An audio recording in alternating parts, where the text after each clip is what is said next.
Jangkrik ialah hewan serangga bertubuh kecil silindris sama suaranya yang khas. Ini jangkrik sudah dibudidayo ke warga baik jeru skala besar maupun kecil untuk dijadikan peluang bisnis berbagai pakan hewan ternak yaitu burung, ikan maupun reptil.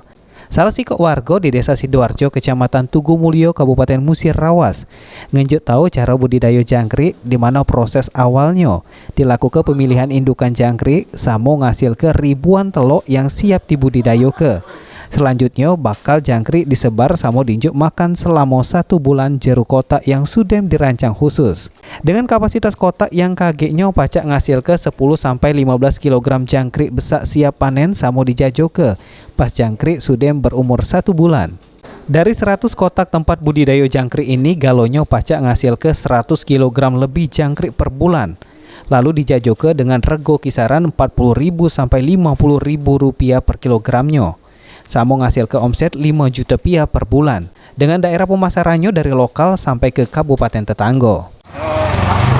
Kami bikin induan, terus bikin telur, kami bikin penetasan tuh kan.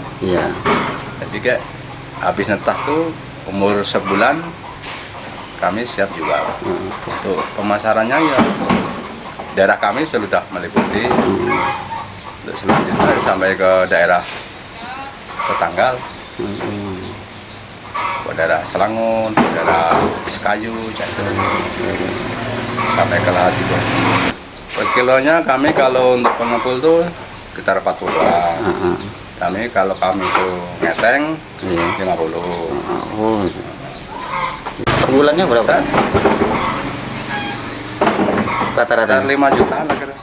Dengan keuletannya, ini Usman sudah berhasil ngeraup keuntungan dari jerih payahnya selama ini. Adi Arianza, PAL TV.